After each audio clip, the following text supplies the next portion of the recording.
perspectives here on Arise News.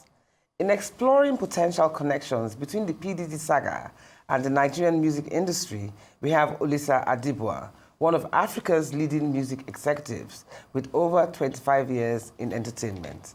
A versatile entrepreneur, he is known as an MC, corporate speaker, TV radio host, actor, and music video director.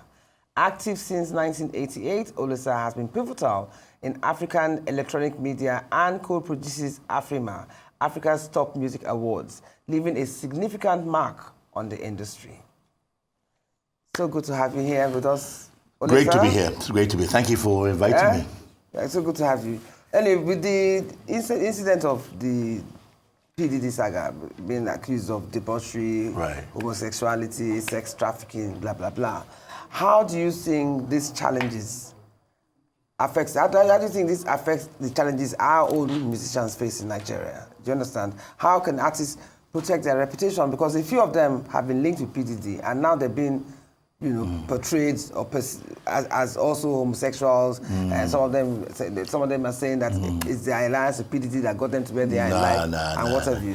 So, how can artists protect their reputations against this backlash?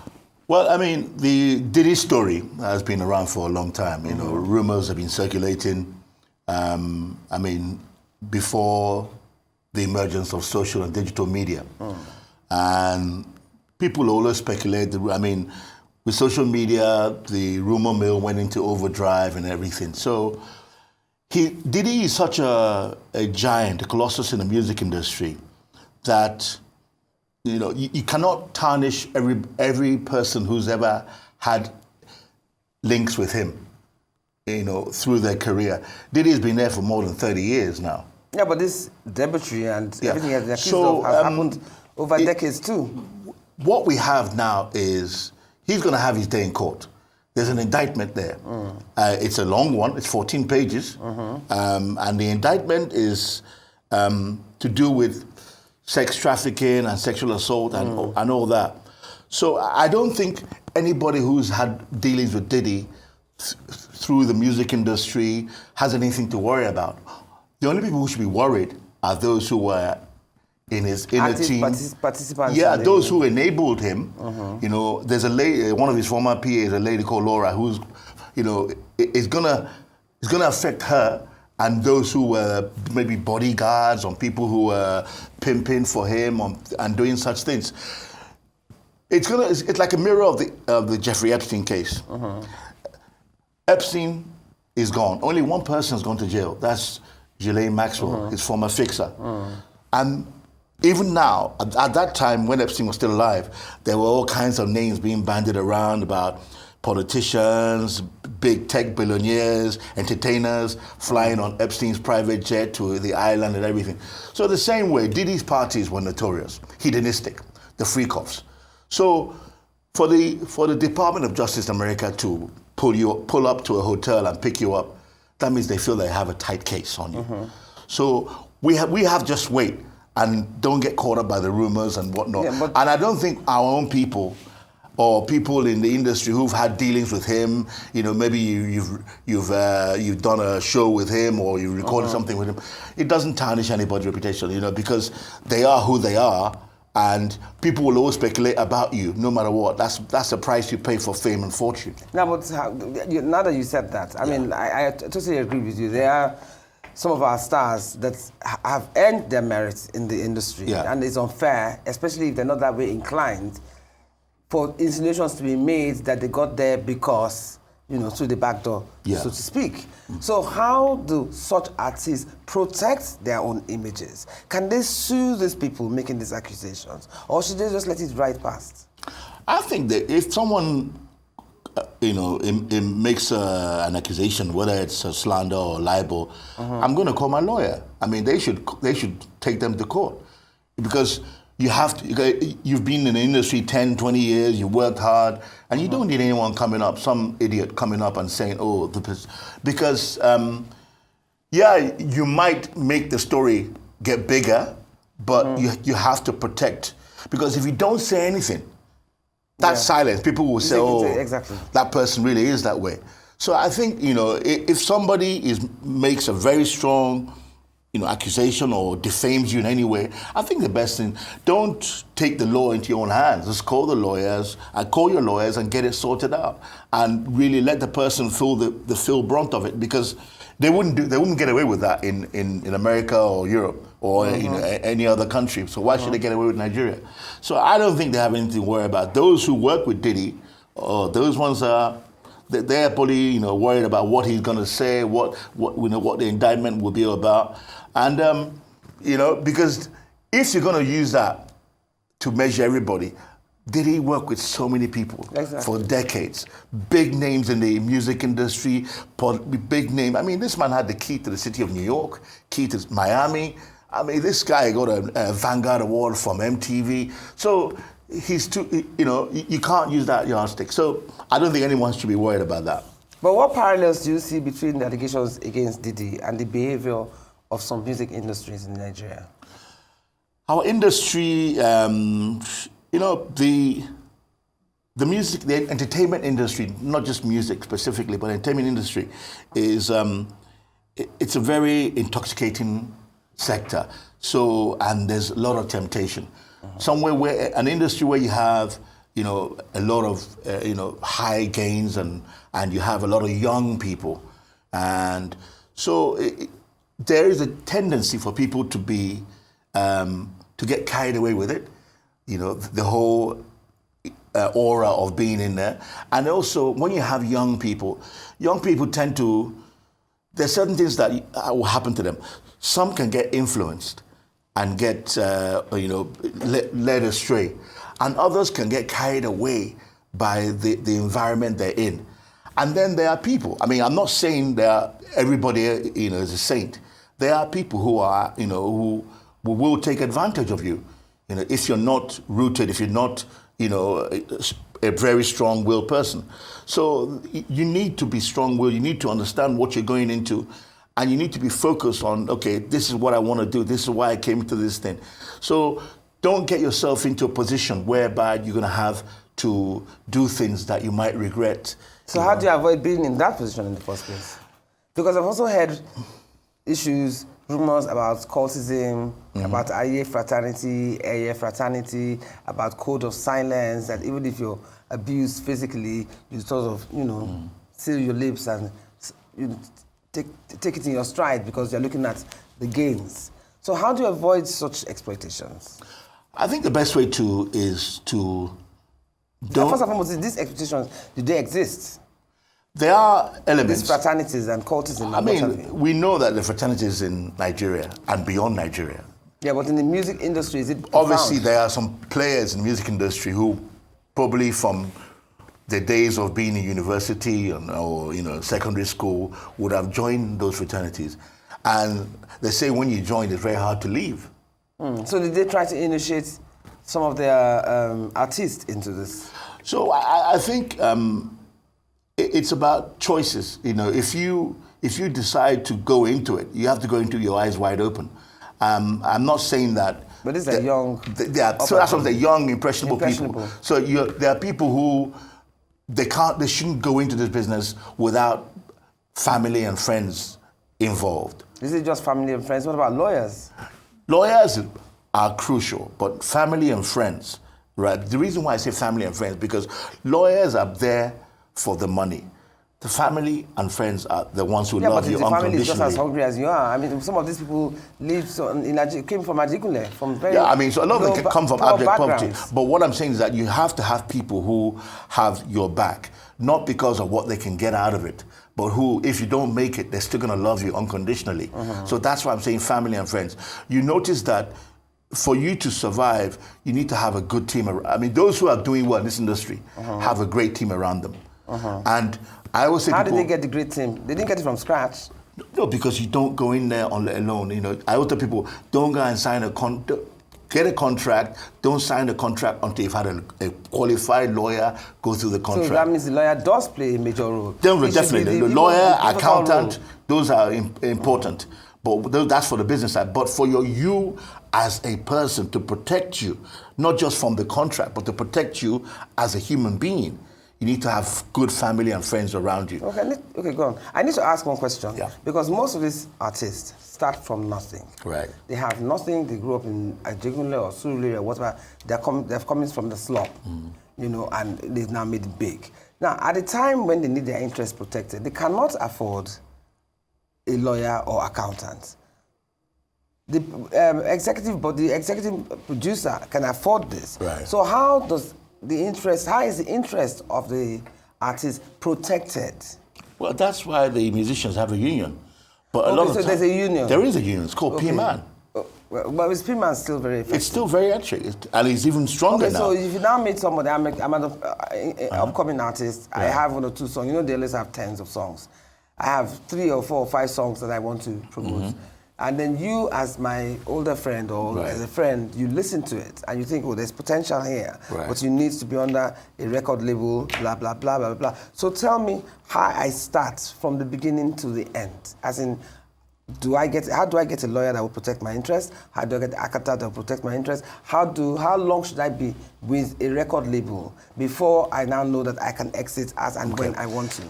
Those are the technicalities you get in the contract, obviously. But what I'm saying is that for somebody who's coming to the industry with nothing, you know, I use myself as an example. That's why P-Man is there. The union is there. I mean, you can find them online. How effective is P-Man? They're very effective. They can provide you with legal aid, legal assistance for you to lawyers that will look through your contract, check it out for you. A lot of people don't know that. But what is happening right now is younger people are joining in and finding out more about it. But like I said, no matter where you're coming from, there must be somebody, a relation, a friend who can assist you. Even if you don't know how to get to P-Man, which you can get to P-Man online, they're online. Get yourself somebody who can look at things for you, who can guide you. You know, both of you might not understand the business, might not know the business, but definitely for you to get started, you need to have that legal advice, you need to have lawyers and accountants involved. But what happens, you mentioned the poverty aspect of it. Exactly. Well, a lot of people have desperation. Access? Yeah, but how many people have access to the kind of people who would advise them? That's what I'm saying. So you check out the P-Man, the union, and get that assistance from them. And it's done free. Once you're a member, it's free. So you don't have to worry about. Can anybody become a member? Yeah, you can become a member. If you're a musician, you can join in. Okay. Young musicians are coming through, joining in. So, I mean, there's no age barrier as long as you're in the industry and practicing. Oh, okay. You know? But, okay, let's look at it from the producer's angle. Okay. Why is there usually this conflict between artists? When they start, they're okay. Then when the artist now goes big or explodes, there's now a clash of wills. What usually causes this? It's about being clear about what you're getting into. I'm a record label executive. I've been for a long time. So I've had issues before with artists. Most of the time, I let it go, you know. But what happens is that you spend not just the money, but you spend a lot of your goodwill, a lot of your network, your intellectual property on a particular project with an artist.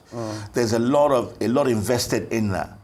And you know that this person, when they came along, they had nothing. And you say, okay, fine, no problem. It's a partnership.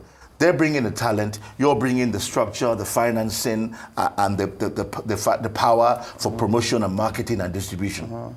But you see, what happens along the way is that some of those contracts are not proper. When I say proper, you know that along the line, if you know that there's going to be an issue. If you sign an artist and he or she is getting 5 or 10% from out of 100, when that artist blows up, there's going to be a problem down the line. He or she is going to wake up. Somebody in their family or circle of friends is going to say, listen, guy, when you sign that thing, but that one, you are nobody. Now you're a big star. You have to go and demand, or even you can walk away and go and sign with a major label. So the artists themselves have to be straightforward and true. And you're desperate, you want to get signed up, you're ready to accept anything that there is on offer.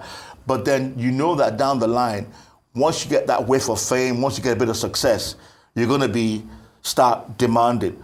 So it's about finding that compromise between the label and the artist.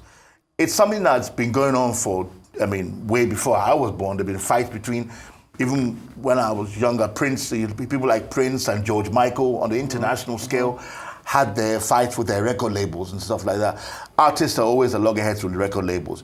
So it's about being clear in getting to the right contract. Don't go into something where you're going to regret. Don't go into a slave contract where you know that this is not what you want, but you know what? You want to just humble yourself a little bit and get in there, that once you get in there. So the real way out of it is that on the artist side, be clear as to what you want. Make sure that you don't give up too much. And then also on the side of the record label owners, they also have to be fair to the artists who are in terms of what they get back. With the contract nowadays, it's not, because there are multiple revenue streams within a contract of a record label. There's at least between 7 and 10 different revenue streams you can create, whether it's merchandising, whether it's publishing, whether it's endorsements, whether it's performance, streaming. So you have to say, okay, you know what? For this particular stream of the revenue, you take 40%, I take 60. For this one, performance, you take 60, I take 40. So both sides have to be fair. What about when you leave the record label? What happens to the music that you had whilst you were in that record label? Who gets the royalties? It depends on what kind of contract you sign. Once again, in some contracts, both the artist and record label co-own the material. In some cases, like we've heard the stories not just in Nigeria but around the world, especially within the Black and urban music community globally. How record labels, they've got my catalog, whatnot. Yeah. I can't get it back. I need to get my catalog back because of what they signed. There's some artists who didn't make money at all and meanwhile, if you check the streams, it's done billions over the years. Especially in the R&B and hip hop community, but a lot of them regret it because of what they signed. Yes, you can go back and say, okay, we need some fairness. We're getting this thing and whatnot. But you know what? Eventually, there's going to come a point in time when you're going to say, it's up to the record label. They can decide to give you a little slice of it or more of it. But the most important thing is that be clear and understand what you're signing and what you're going into. I understand when you say that, but you have to. I keep trying to reiterate. I don't want to keep repeating myself. Yeah. Is that be clear, be about what you want. These people are young, up and coming. Most of them are not even probably that even literate. Right. Do you understand? They're surrounded around poverty. They don't have access to a lawyer or an accountant or even somebody that is knowledgeable enough to advise them on what to do. So that's why I'm saying that at the end of the day, they are coming from a weaker point to a certain extent. We can't use one or two of them who grew up with wealth, whose parents can afford to invest so much in the business. There are instances when a label will take advantage of you. Yeah, this is what I'm saying. Someone like P-Man or the union, a union like P-Man should be, if I'm to hear you correctly, should be who these young up-and-coming artists to go to that can protect their interest. Do you understand what I'm saying? Now, another thing I want to ask you is that now an upcoming artist, for an upcoming artist who has huge potential, what would you advise him in terms of the years to give to any record label when it comes to signed contracts? Should he do 1 year, 2 years, 3 years, 4 years, but at least give enough time to walk away if he wants to? Okay. Without going into too much detail, the contract can be in terms of your years. Which they can renew, but at least... Yeah, you can renew. The option to renew. Yeah. So it can be, in terms of years, you can have a 1-year contract for one project. It could be a single, it could be an EP, it could be an album. Or you can have a contract for 2 years, 3 years. Or you can have a contract that says, you have to deliver 3 albums or 4 albums and whatnot. So there are different variations on it, But the most important thing is for you to understand what you're signing. That is very important. And that you deliver what you're supposed to deliver. And you can't stay, I didn't know. A lot of artists I've seen artists where they want to get out of the contract and they have maybe a 4-album contract, they've done 2. Some artists will deliver the 2 albums at once to you and say, okay, pay your 2 albums, I'm gone, thank you. Okay. Okay. So it's about what you sign and how you sign it. Okay, I want to ask you about Illuminati rumors. You're laughing. Because there's been strong rumors linking successful artists, including Nigerian ones, right, to the Illuminati. So tell us, what's your take on these rumors? I mean, you've heard about it. For decades. Exactly. It's one of those urban legends where, people need to find something. They need to hold on to something to justify people's success. That's the way I see it. You try to figure out, why is she successful? Why is he successful? And why not that person? He must or she must be a member of some secret cult, some secret society. No, but you see signs. I mean, what's that? What does it? There's one sign that goes like this or something. You see signs. You see the eye. You see the satanic 5-angle thing that they draw. That's the same thing that the Freemasons But are you use. saying that it doesn't exist? Are you saying the Illuminati As far as I'm exist? concerned, I've never met anybody who says they're Illuminati. You've heard stories about different artists being a member of. I mean, a lot of it comes from speculation about secret religious cults from back in the day. No, but are you saying you don't think they exist? I cannot say it doesn't exist, but I've not experienced it. I've don't not have to seen experience it to You know know, whether I've or not. not it exists. So it's to me, it's nobody has ever brought proof that so and so person is a member, or that they meet at 2 a.m. in the forest. So what does this symbol mean then? This one that they do like this? What does that mean? It's Jay-Z sometimes does that one. That's the Rockefeller sign, But in the Illuminati, they have the eye, they have the right angle like that. I think it's and just, they have I the think it's just satanic, coincidence, 5-star angle or something that they draw. Yeah, it's so just, you don't believe in any of it, but do you believe that cultism exists? No, cultism does exist. In the music industry? It does exist in music. Definitely exists in music industry. Definitely exists in all sectors of society. So have you heard of cases where young up-and-coming artists were forced to be initiated into this sector? No, I've not heard of such But cases. have you heard of homosexual abuse? No. You've never heard of homosexual abuse? Olisa. But that's the truth now. Trust me, You've never heard of I would homosexual have been abuse in the music industry. I would have been the first person to post it somewhere. I mean, there are 1 or 2 prominent music producers who are apparently gay. In Nigeria? Yes, Nigeria. Okay. But are you saying you don't even know homosexuality? You know that you're aware that it doesn't exist. There are people It's in of the that fashion persuasion. industry. Why won't it be in the music industry? No, that's what I'm saying to you. It's everywhere. Gays, lesbians, they're all there. So you have never been aware of any artist being sexually exploited homosexually? No. Through homosexual activities? No, You've never heard? Never. Oh, okay. There's always gonna be that speculation about things, about people. It's part of like I mentioned earlier, it's part of the price you pay for being in the public eye and being in a sector that is so fast and fluid that people will always speculate about you. See, the thing about mystique is that someone doesn't see you, or they see you somewhere out there, they're trying to grab onto something. They're trying to hold on. Okay, what does he do? What does he know? And a lot of it stems from jealousy and not really knowing the people. No matter what you put out there on social media, there's always going to be people who want more or who are going to speculate about you. So you just have to grin and bear it. So that means you don't see any correlation with what happened with PDD to Nigerian music industry? No. You see no correlation? Not at all.